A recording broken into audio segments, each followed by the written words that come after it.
Hello, c'est les amis, comment vous allez? J'espère que vous allez bien. Ici c'est Fadil Mat. Aujourd'hui, on va essayer de terminer les exercices portant sur l'étude des fonctions logarithmiques. Donc, sans plus tarder, je vous invite à regarder la vidéo jusqu'à la fin et de n'oubliez pas de vous abonner et de liker la vidéo pour m'envoyer. Surtout, partager la vidéo aussi avec vos amis.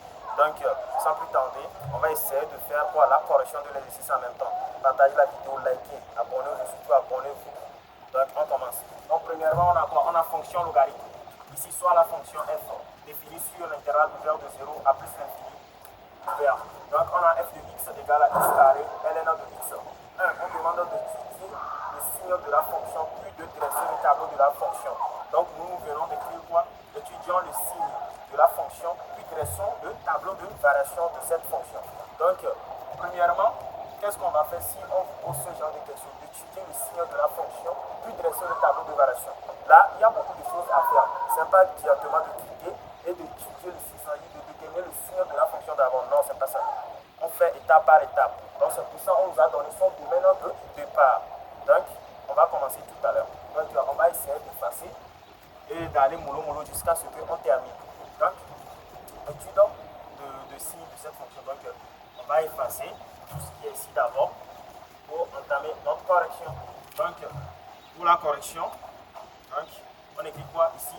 Nous avons f de x égale à x carré ln de x. Première des choses, quand on vous demande d'étudier une fonction, première des choses, qu'est-ce qu'on fait? On essaie de déterminer le domaine de définition de cette fonction d'abord. Donc ici, on va déterminer le domaine de définition de notre fonction qui est ici. Donc on a quoi? On écrit A, on va écrire A d'abord. A, déterminant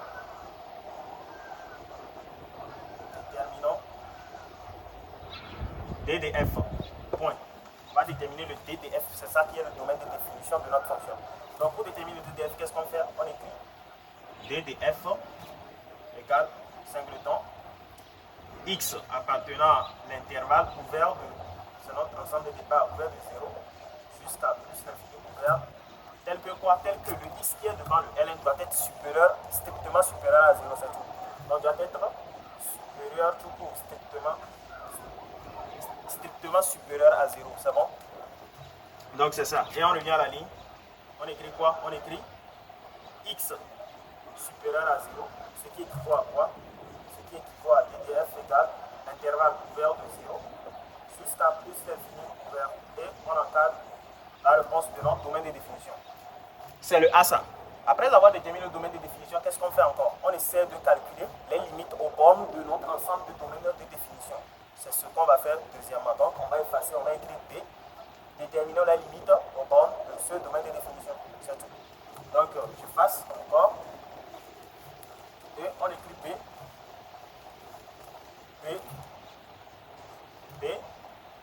Déterminant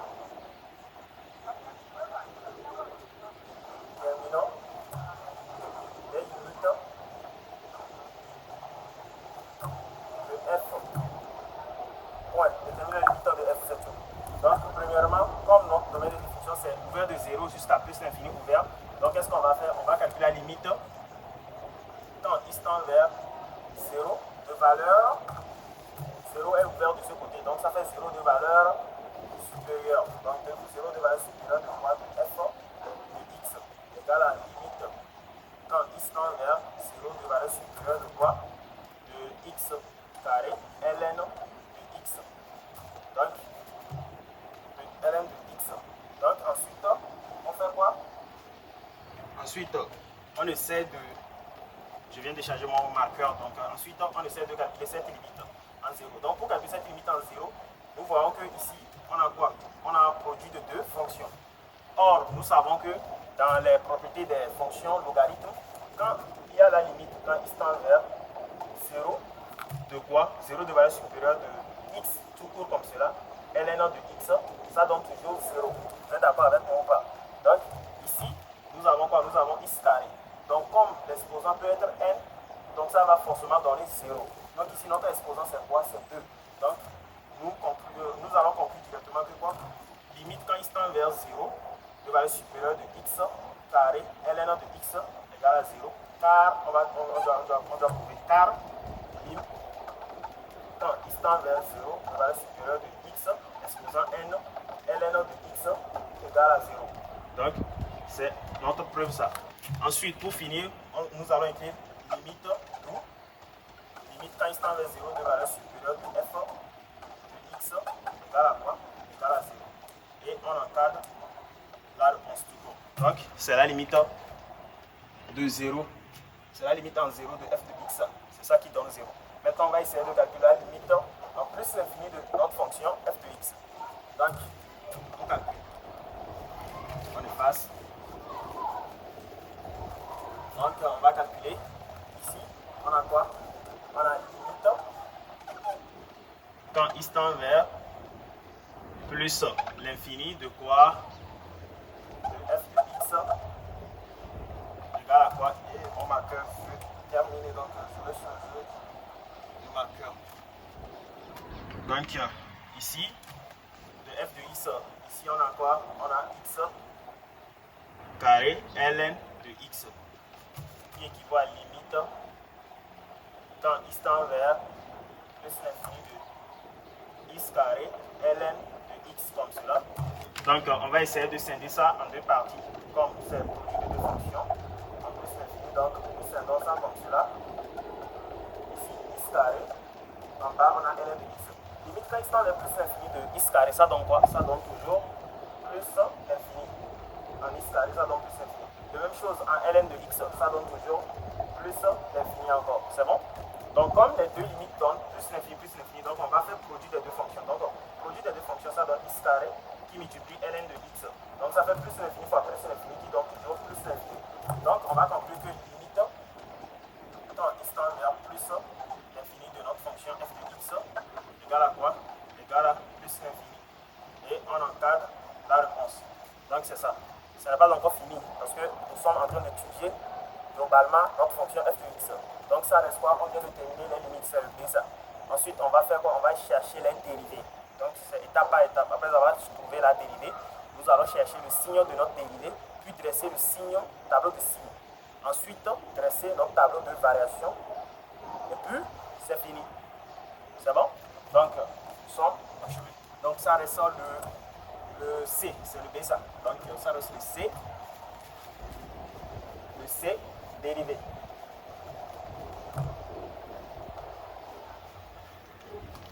Le C. Nous allons dériver C. Dérivé. Dérivé, deux points. Nous avons autotis appartenant à l'intervalle ouvert de 0 à plus l'infini ouvert. Point virgule, f de x est dérivable. Notre fonction f de x est dérivable. Point. Là maintenant, nous venons à la ligne pour dériver. F' de x égale à quoi? Égale à x carré ln de x, le tout prime. Ce qui équivaut à quoi encore? Ce qui équivaut à... Ici, on a produit de deux fonctions. U fois v. Donc, la dérivée de u fois v, comme cela. Ça fait quoi? Ça fait u' v plus v' u. Vous êtes d'accord, non? Donc c'est ça. Donc c'est la formule qu'on va utiliser ici pour trouver notre dérivée. C'est bon. Donc ici, nous avons notre u, c'est x carré. Donc la dérivée de x carré, il suffit juste de mettre 2 ici et de retrancher 2 en haut. C'est-à-dire de retrancher 1 dans 2. C'est bon? Donc ici, nous avons la dérivée de x carré, ça fait 2x qui multiplie le ln de x. C'est bon? Plus maintenant, la dérivée de ln de x. Vous connaissez tous, ça fait 1 sur x. Donc ça fait 1 sur x qui multiplie quoi? Qui multiplie le x carré. Donc nous venons de terminer notre dérivée. Ensuite on calcule ce qui est dans la parenthèse. Donc ce qui équivaut toujours à quoi? Ici 2 fois ln de x. Donc ça fait 2x ln de x. Ici 1 sur x fois x au carré. Donc on simplifie par les xx. Donc ça nous reste finalement x. C'est bon? Maintenant qu'est-ce qu'on peut faire? On peut factoriser ici par x. Pour que ça puisse nous simplifier la tâche, pour pouvoir trouver le signe de notre f' de x. C'est bon? Donc ici, nous écrivons comme cela. On factorise par quoi? Par x. Donc ça nous reste 2 ln de x plus 1. Et on ferme notre parenthèse. D'où notre f' de x égale à quoi? Égale à x facteur de 2 ln de x plus 1. Et on encadre la réponse. Et on encadre la réponse. Donc voilà notre dérivée. Maintenant on va chercher le signe de notre dérivée. Nous venons de trouver la dérivée. Donc on cherche le signe de la dérivée. chercher le signe de la dérivée, il suffit juste d'observer ce qui est ici d'abord. Donc, qu'est-ce qu'on va faire? On va étudier le signe de notre f' de x. Donc, étudions le signe de f' de x. Donc, ici, je vais écrire d. Donc, nous prenons d comme cela. J'efface la dérivée ici, là, comme ça. D. Signe. Le signe de f. Le signe de f' de x. Donc, le signe de f' de x. Donc, deux points. Nous avons notre f' de x, c'était quoi? C'était x facteur de 2 ln de x plus 1 comme cela. Donc, comme notre f' de x, c'est x facteur de 2 ln de x plus 1. Donc, qu'est-ce que nous allons faire? Nous allons essayer d'étudier les signaux dans l'un des cas. Donc, ici, nous allons écrire premièrement que quoi? Ici, nous trouvons x ici, qui est devant. Le x qui est devant joue quel rôle? Donc, le x qui est devant, on va écrire que x, pour tout x là, x appartenant à l'intervalle quoi? À cet intervalle 0 à plus l'infini. Donc, x, point virgule, x est supérieur à 0. Ce x, quel que soit x appartenant à cet intervalle, le x qui est devant ici est supérieur à 0. Vous êtes d'accord? Parce que tout nombre qu'on peut prendre dans l'intervalle 0 à plus l'infini, qui vérifie le x doit être supérieur à 0, forcément. Vous êtes d'accord? Donc, là maintenant, point virgule. Alors, le signe de f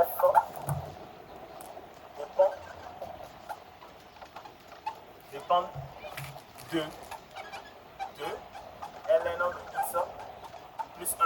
Donc, le signe de f dépend de 2 ln de x plus 1. Donc, qu'est-ce qu'on va faire? On va poser posons. On va à la ligne posons. Posons 2 ln de x plus 1 égale à 0. Donc, on essaie de résoudre l'équation. Donc, l'équation logarithmique. Donc, nous tirons premièrement le ln de x. Après tout, on fait les transformations qu'il faut. Donc, ce qui équivaut à quoi? Ce qui équivaut à ici 2 ln de x égale à quoi? On balance le 1 de ce côté. Donc, ça fait moins 1. Donc, ce qui équivaut encore à quoi? À ln de x égale à quoi? Moins 1 sur 2. Là, pour faire partie le ln, on applique exponentielle. Donc, quand on applique exponentielle, nous trouverons quoi? Nous trouverons exponentielle ln de x égale à quoi? Égale à exponentielle moins 1 demi. Là, exponentielle ln de x, ça donne quoi? Ça donne x. Donc, finalement, nous avons x égale à quoi? Égale à exponentielle moins 1 demi. Donc, nous venons de trouver x égale à exponentielle moins 1 demi. Là, le x que nous venons de trouver, nous allons vérifier pour voir est-ce que le x là fait partie de l'intervalle 0 à plus l'infini. Oui. Le x qui est égal à exponentielle moins 1 demi fait partie de l'intervalle 0 à plus l'infini. Là, nous pouvons dresser notre tableau de signe, soit tableau de variation. Donc, après ça, qu'est-ce qu'on va faire ici? On va essayer de justifier le signe selon l'intervalle 0 à exponentielle moins 1 demi et l'intervalle exponentielle moins 1 demi jusqu'à plus l'infini. On doit trouver le signe qui est dedans. Donc, on va effacer pour discuter. Donc, on efface ici comme cela. On efface tout comme ça. On écrit discussion. Donc, astérisque comme cela. Mon marqueur vient de finir. Donc, on prend le bleu. Ici, astérisque comme cela. Discussion. Discussion. Point, 2 points. Nous avons quoi? Pour tout x appartenant à l'intervalle 0 jusqu'à exponentielle moins 1 demi ouvert. Quel est le signe de notre fonction f de x? f' de x est comment? Dans cet intervalle de 0 jusqu'à exponentielle moins 1 demi. f' de x est décroissante, est inférieure à 0. Point virgule. Alors, f est strictement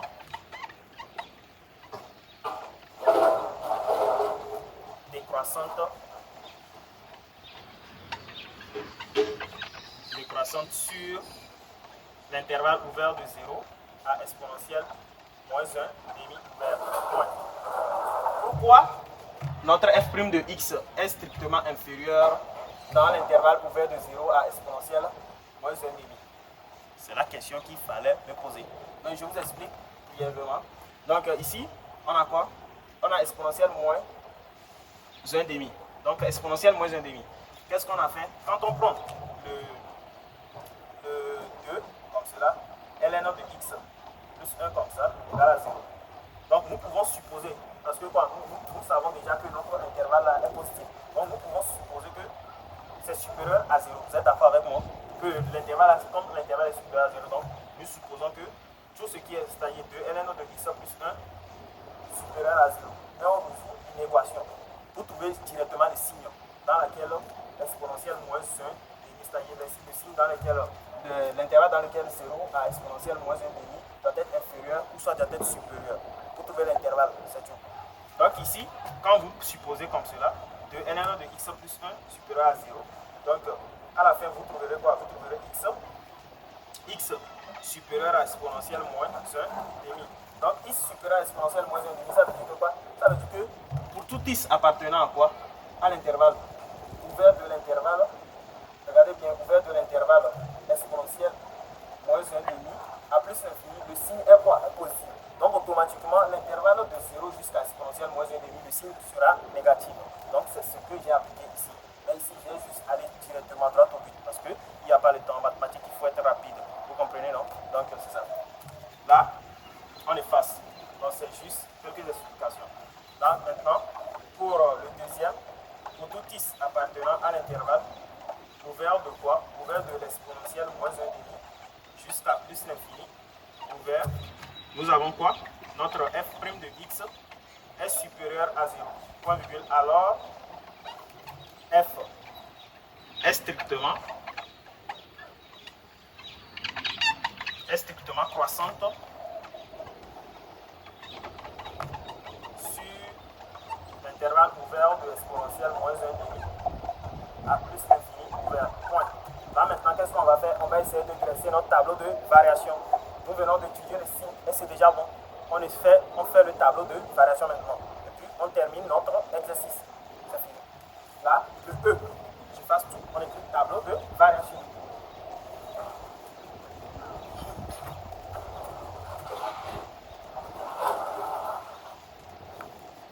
Donc, le E, tableau de variation. Tableau de variation. On va tout faire là, ça finit vite. Hein? Donc, tableau de variation. Qu'est-ce qu'on fait? On écrit ici x, ici l'intervalle 0, plus l'infini. C'est le domaine de définition qu'on avait trouvé, c'est bon? Maintenant, le x qu'on avait trouvé, c'est exponentielle moins 1 demi. On trace comme ça, comme ça, comme ça, comme ça, comme ça. On trace comme ça. Et ici, on efface le milieu parce que c'est le tableau de variation. Là, ici, nous avons f' de x. Ici, nous avons f de x. Donc, ici, notre fonction f' de x s'annule en quoi? En exponentielle moins 1 demi. C'est bon? Donc, qu'est-ce que nous pouvons faire facilement? On place le signe. Donc, au numéro D, bien dans la question précédente, nous avons trouvé quoi? Le signe de notre fonction f' de x. De quoi? De l'intervalle 0 à exponentielle moins 1 demi. C'était quoi? C'était décroissante. Donc, on a un signe négatif ici. Maintenant, de l'intervalle exponentielle moins 1 demi jusqu'à plus l'infini, c'était quoi? C'était positive croissante. Donc, c'est ça. Donc, on a quoi? On a décroissante de ce côté et croissante de ce côté. Donc, on va essayer de remplir notre tableau de variation. Pour remplir ce tableau de variation, on se réfère directement à des limites qu'on avait calculées. Quelles sont les limites qu'on avait calculées au numéro A? Les limites qu'on avait calculées, nous avons calculé les limites en 0 et les limites en plus l'infini. Donc, c'est à base de ces limites qu'on peut prendre pour remplir ce tableau. C'est bon? Donc, nous prenons ces limites, la solution qu'on a trouvée pour ces limites. La limite en 0, qu'est-ce qu'on avait trouvé? On avait trouvé 0. Si vous vous souvenez bien, nous avons trouvé 0. Maintenant, la limite en plus l'infini, on avait trouvé plus l'infini aussi. Donc c'est bon. Là, ça reste le milieu. Le milieu ici, c'est quoi? C'est l'image. On va essayer de calculer l'image de exponentielle moins 1,5. Donc ça veut dire que de remplacer exponentielle moins 1,5 dans la fonction f de ici pour trouver son image, c'est tout. Donc, calculons. On calculons f d'exponentielle moins 1,5. Pour calculer f d'exponentielle moins 1,5, il suffit juste de quoi? De faire quoi? De remplacer là où il y a x par exponentielle moins 1,5, c'est tout. Donc ici nous avons x carré, donc ça fait exponentielle moins 1,5. Le tout comme cela, au carré. C'est bon? Qui multiplie ln exponentielle moins 1,5. C'est bon? Là, ici, nous avons quoi? Nous avons f de exponentielle moins 1,5 égale à quoi? Égale, ici, on a exponentielle moins 1,5 le tout carré. Donc ça nous donne quoi? Ça nous donne exponentielle. On prend le 2 pour multiplier le 1 qui est ici. Donc ça fait moins 1,5 fois 2. Ça fait combien? Ça donne moins 1, c'est bon? Moins 1. Donc ça donne exponentielle moins 1 comme cela. Ici, quand on remplace dedans, c'est-à-dire on fait 2 fois 1, ça fait 2 sur 2, ça fait 1. Donc on a exponentielle moins 1 là-bas. Qui multiplie quoi? Ici, ln de exponentielle moins 1,5. ln d'exponentielle, même ça donne combien? Ça donne 1. Comme il y a l'exposant moins 1,5, donc ça va nous donner moins 1,5. Donc ça veut dire que le ln exponentiel disparaît et ça reste l'exposant tout court. On écrit l'exposant tout court. C'est comme quand je vous donne ln d'exponentielle a comme cela. À la fin, ça donne toujours le a. Les deux là disparaissent. Le ln exponentielle disparaît, donc ça donne le a. C'est tout. Donc c'est la même chose ici. Comme on a ln d'exponentielle moins 1,5, ln exponentielle part et ça reste le moins 1,5. Donc c'est le moins 1,5 là ça. Donc pour finir, je calcule. Donc j'ai f de exponentielle moins 1,5 égale à quoi? Je calcule donc ici.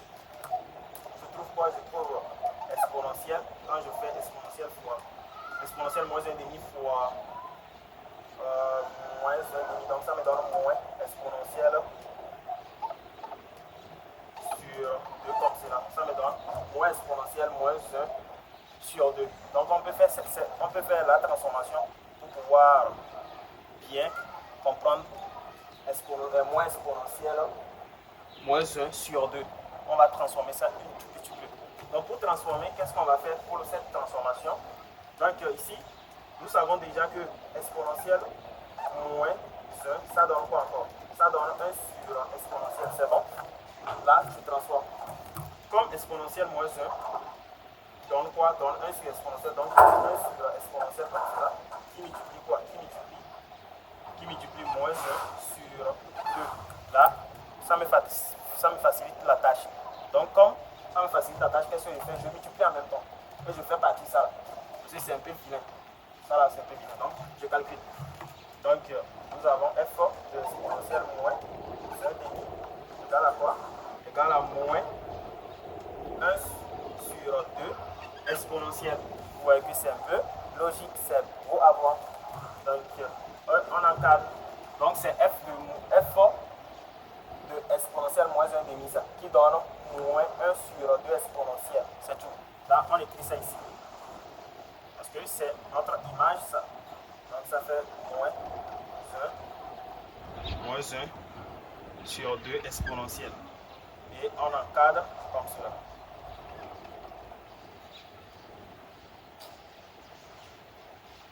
Et on encadre comme cela. Donc, nous venons de terminer notre exercice. Si vous avez aimé cet exercice, je vous prie de commenter, de liker la vidéo et de partager la vidéo aussi avec vos amis. N'oubliez pas de vous abonner à la chaîne. Surtout partagez la vidéo. Abonnez-vous à la chaîne Fadil Math et partagez aussi avec vos amis. Merci beaucoup. On se dit à très vite.